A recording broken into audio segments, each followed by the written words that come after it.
আসসালামু আলাইকুম ওয়া রাহমাতুল্লাহি ওয়া বারাকাতুহু।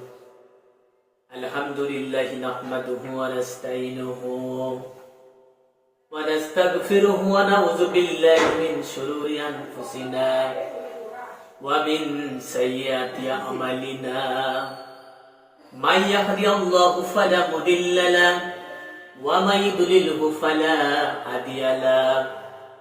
ونشهد أن لا إله إلا الله وحده لا شريك له ونشهد أن سيدنا وحبيبنا ومولانا محمدا عبده ورسوله। আকাশের মালিক তুমি আল্লাহ, জমিনের মালিক তুমি আল্লাহ, তবু কেন বোঝে না, তবু কেন শোনে না এ দুনিয়ার মানুষেরা। পাহাড়ের মালিক তুমি আল্লাহ,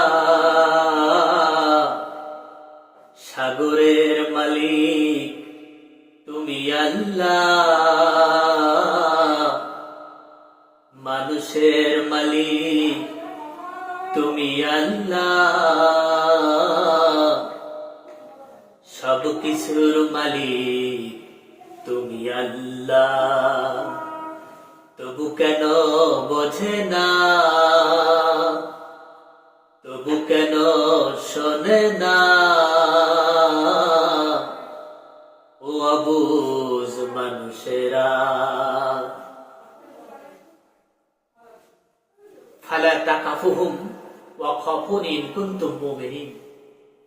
আল্লাহ তাআলা এই আয়াতে বলেছেন, তোমরা মানুষকে ভয় করো না, তোমরা মানুষকে ভয় করো না, তোমরা আমি আল্লাহ আমাকে ভয় করো যদি তোমরা যথার্থ ঈমানদার হয়ে থাকো।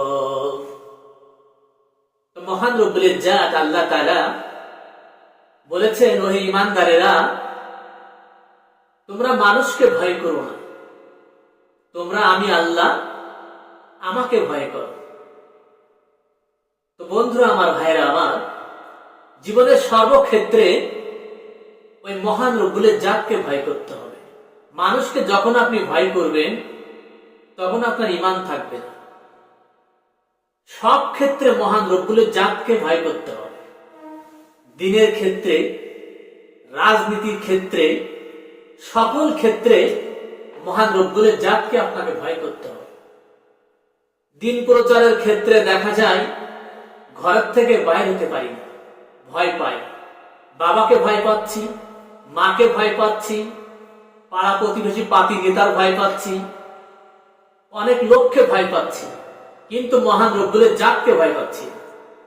জাহান্নামের আগুনকে ভয় পাচ্ছি না। কাকে ভয় পাচ্ছি? মানুষকে ভয় পাচ্ছি, প্রশাসনকে ভয় পাচ্ছি, আল্লাহকে ভয় পাচ্ছি না। আমাকে জেল দিবে, ফাঁসি দিবে, বিপদে ফেলবে, আরো অনেক কিছু। আল্লাহ তাআলাকে ভয় পাচ্ছি না। কাকে ভয় পাচ্ছি? মানুষকে ভয় পাচ্ছি। যখন আমি মানুষকে ভয় পাবো, মানুষের চোখ রাঙানিকে আমি ভয় পাবো, মানুষের কথাকে ভয় পাবো, আমার ঈমান থাকবে না, আমার কোনো কিছুই থাকবে না। আর আপনি যখন আল্লাহর আশেক হবেন, আল্লাহর আশেক বান্দা হবেন, আল্লাহর প্রিয় বান্দা হবেন, তখন মানুষকে আপনি ভয় পেতে পারেন না। আপনি যখন মেম্বারে বসবেন, মসজিদের মেম্বারে বসে যখন কোরআন এবং হাদিসের আলোচনা করবেন, তখন আপনি পৃথিবীর কাউকে আপনি ভয় করতে পারবেন না। আল্লাহর যে বিধান আল কোরআন, তার আদেশ নিষেধের কথা আপনাকে বলতে হবে, তার আদেশ নিষেধের কথা আপনাকে বলতে হবে, কোরআনের কথা, সঠিক কথা বলতে হবে। সারা জীবন সুন্নতের কথা, লাভের কথা বলে গেলেন, সঠিক কথা বললেন না, আল্লাহর দেওয়া আদেশ নিষেধের কথা বললেন না, সুদখোরের কথা বললেন না, ঘুষখোরের কথা বললেন না, ইসলাম বিরোধী ব্যক্তির কথা বললেন না, দিনের পথে আন্দোলনকারী ব্যক্তির কথা বললেন না, দিনের বিরুদ্ধে যে আন্দোলন করে তার কথা বললেন না, তাহলে আমি কেমন ইমান হইলাম, কেমন খটিব হইলাম? শুধু কি ব্যবসার জন্য ইসলাম প্রচার করছি? আপনি 40 বছর একটা মসজিদ ইমামতি করলেন, 50 বছর একটা মসজিদ ইমামতি করলেন, আপনার কোনো শত্রু নেই, আপনি সঠিক ইমাম না। কারণ আপনি সঠিক কথা বলেন নাই, হক কথা বলেন নাই, এই জন্য আপনার কোনো শত্রু নেই। সেটা আল্লাহ ভালো জানেন। আর যারা আলেম আছেন, সামনে যারা বসে থাকে, আপনার চাইতে আরো বড় বড় আলেম থাকে, তারাও জানে আপনি আল্লাহকে কতটুকু ভালোবাসলেন, আল্লাহকে কতটুকু ভয় পাইলেন।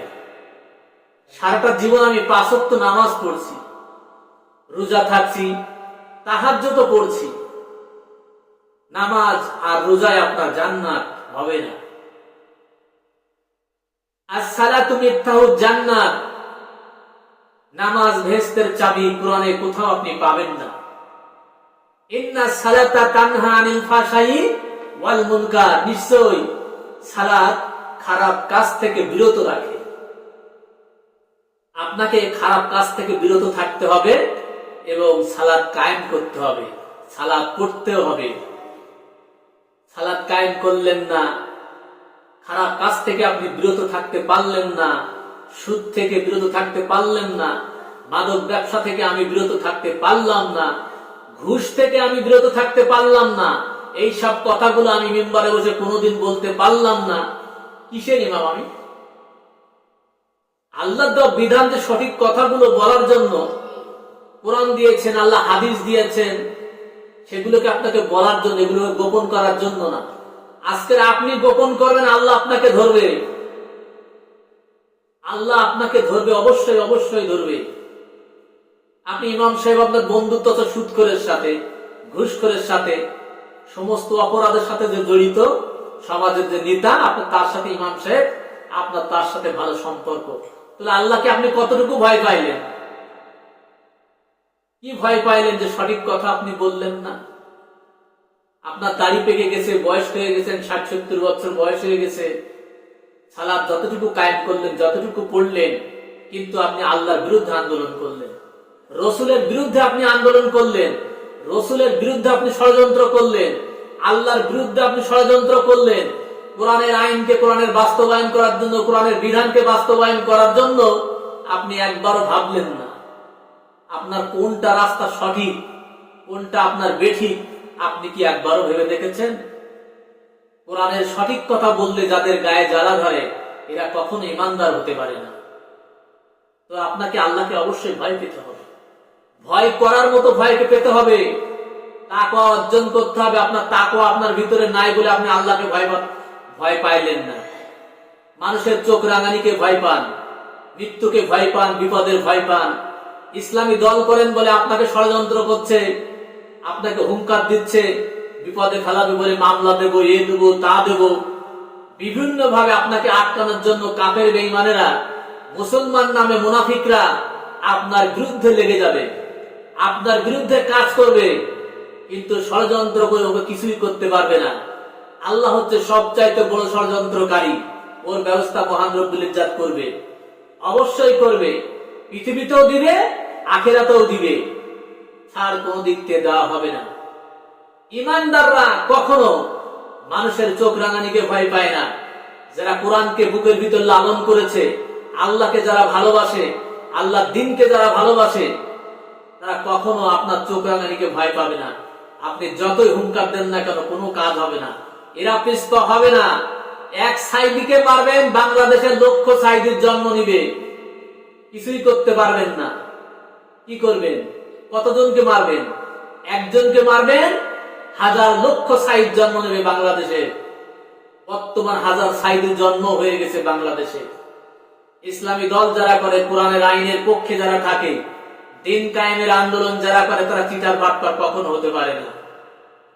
লুটপাট করার জন্য তারা রাজনীতি করে না, লুটপাট করার জন্য কোরআন পড়ে না, লুটপাট করার জন্য আল্লাহর পথে থাকে না।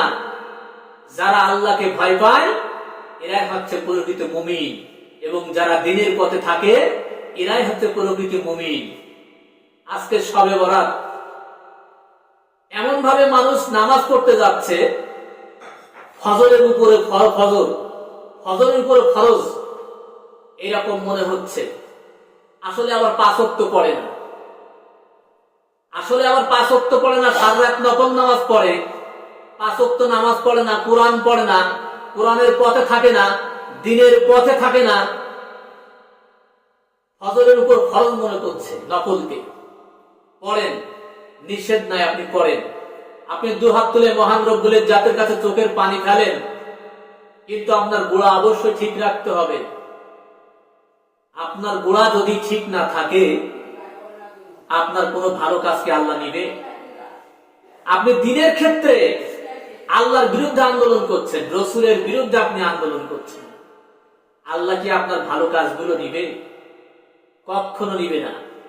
মরে যাওয়ার পরে যদি আপনার কবরে জিজ্ঞাসা করা হয় মান রব্বুকা, তোমার রব কে, এখানে আপনার নামাজের কথা বলা হয়নি, রোজার কথা বলা হয়নি। মান রব্বুকা, পৃথিবীর জমিনে আপনি কোন রবের আইনকে মানতেন, কোন রবের আইনকে আপনি ভালোবাসতেন, কোন রবকে ভালোবাসতেন?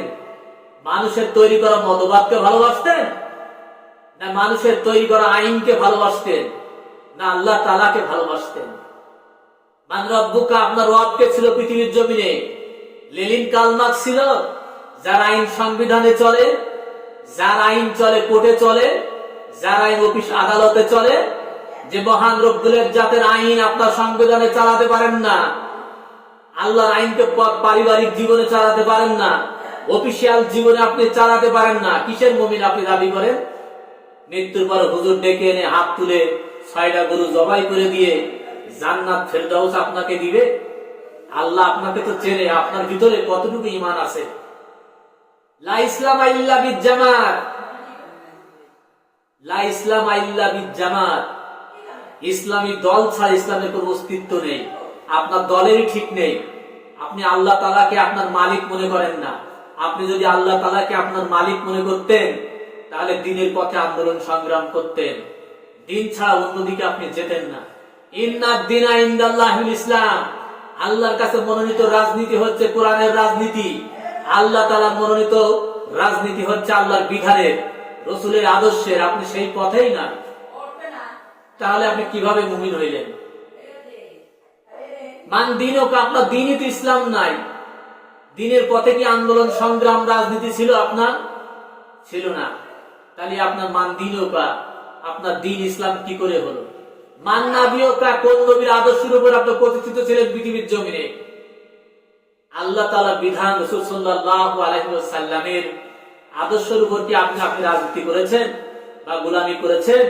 রসুলকে ভালোবেসেছেন? রসুলের আদর্শ হচ্ছে আল কুরআন, আল্লাহ তাআলার বিধান, যে মহান রব্বুল ইজ্জত দিয়েছেন কুরআন এবং তার হাদিস, এই দুটোকেই আপনি মানলেন না। কিভাবে আপনি আল্লাহর আশিক হবেন? কিভাবে আপনি মুমিন হবেন? কিভাবে আল্লাহর আশিক বান্দা হবেন? কিভাবে আল্লাহ আপনাকে জান্নাত দিবেন? আপনি যদি কখনো বীজগণিতের অঙ্ক করে থাকেন, প্লাসের জায়গায় মাইনাস, মাইনাসের জায়গায় যদি আপনি প্লাস দিয়ে থাকেন, অঙ্ক কি কখনো হবে? অঙ্ক কিন্তু কখনোই হবে না। আপনি দ্বীনের পথে যদি না থাকেন, আপনার সালাত, আপনার ভালো কাজ আল্লাহ তাআলা নেবেন না। আপনি মুখে এক কথা মনে এক কথা, এইরকম মুনাফিকের কোন ইবাদত মহান রব্বুল ইজ্জত নেন না।